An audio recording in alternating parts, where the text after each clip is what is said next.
मेरे प्यारे देशवासियों, मैं आपको एक ऑडियो सुनाता हूं।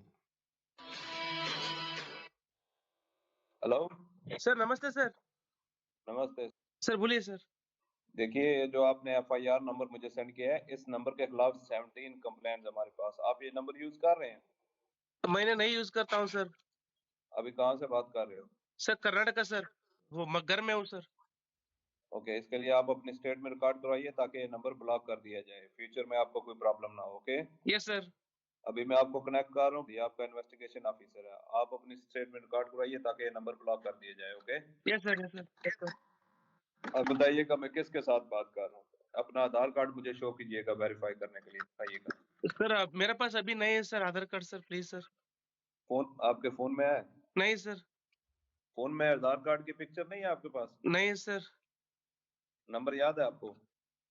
सर नहीं है सर, नंबर भी याद नहीं है सर। हमने सिर्फ वेरीफाई करना है। ओके, वेरीफाई करने के लिए नहीं सर। आप डरिए ना, डरिए ना। अगर आपने कुछ नहीं किया तो आप डरिए ना। हाँ सर, हाँ सर। अगर आपके पास आधार कार्ड है तो मुझे दिखा दीजिए वेरीफाई करने के नहीं लिए। सर, नहीं सर, मैं गांव को आया था सर, घर में है सर। Okay, coming. जय हिंद। इस व्यक्ति के वन साइड वीडियो का रिकॉर्ड करो as per the protocol. Okay, ये ऑडियो सिर्फ जानकारी के लिए नहीं, ये कोई मनोरंजन वाला ऑडियो नहीं है। एक गहरी चिंता को लेकर के ऑडियो आया है। आपने अभी जो बातचीत सुनी, वो डिजिटल अरेस्ट के फरेब की है।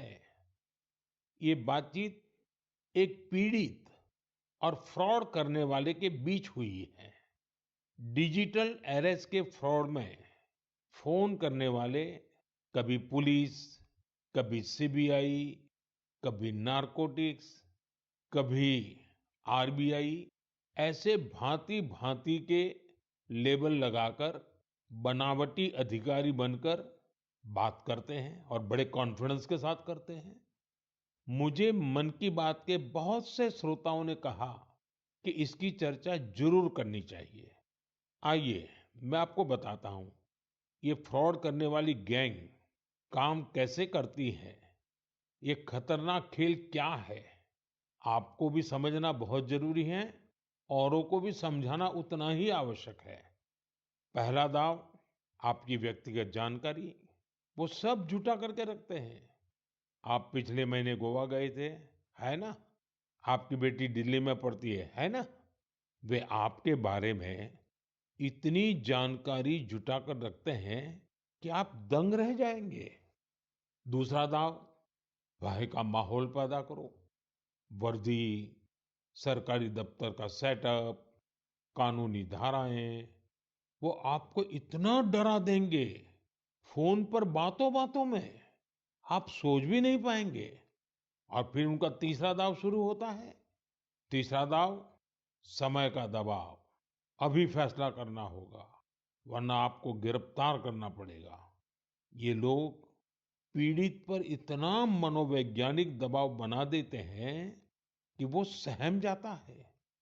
डिजिटल अरेस्ट के शिकार होने वालों में हर वर्ग, हर उम्र के लोग हैं। लोगों ने डर की वजह से अपनी मेहनत से कमाए हुए लाखों रुपए गंवा दिए हैं।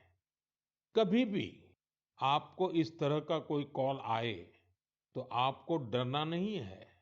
आपको पता होना चाहिए, कोई भी जांच एजेंसी फोन कॉल या वीडियो कॉल पर इस तरह पूछताछ कभी भी नहीं करती। मैं आपको डिजिटल सुरक्षा के 3 चरण बताता हूं। ये 3 चरण है: रुको, सोचो, एक्शन लो। कॉल आते ही रुको, घबराए नहीं, शांत रहे, जल्दबाजी में कोई कदम न उठाएं, किसी को अपनी व्यक्तिगत जानकारी न दें। संभव हो तो स्क्रीनशॉट लें और रिकॉर्डिंग जरूर करें। इसके बाद आता है दूसरा चरण। पहला चरण था रुको, दूसरा चरण है सोचो। कोई भी सरकारी एजेंसी फोन पर ऐसे धमकी नहीं देती। न ही वीडियो कॉल पर पूछताछ करती है, न ही ऐसे पैसा की मांग करती है। अगर डर लगे तो समझिए कुछ गड़बड़ है।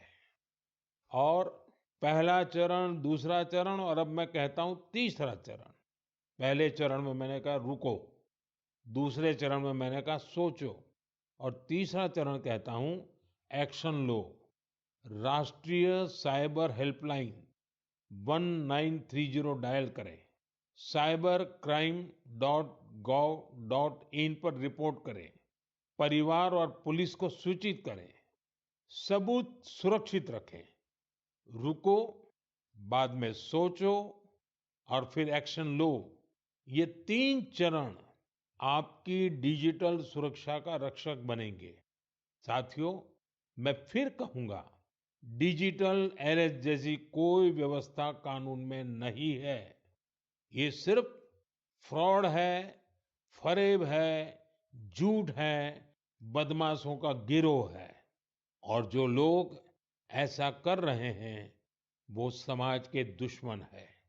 डिजिटल अरेस्ट के नाम पर जो फरेब चल रहा है, उससे निपटने के लिए तमाम जांच एजेंसियां राज्य सरकारों के साथ मिलकर काम कर रही है। इन एजेंसियों में तालमेल बनाने के लिए नेशनल साइबर कोऑर्डिनेशन सेंटर की स्थापना की गई है। एजेंसियों की तरफ से ऐसे फ्रॉड करने वाली हजारों वीडियो कॉलिंग आईडी को ब्लॉक किया गया है। लाखों सिम कार्ड, मोबाइल फोन और बैंक अकाउंट्स को भी ब्लॉक किया गया है। एजेंसियां अपना काम कर रही है, लेकिन डिजिटल अरेस्ट के नाम पर हो रहे स्कैम से बचने के लिए बहुत जरूरी है हर किसी की जागरूकता, हर नागरिक की जागरूकता।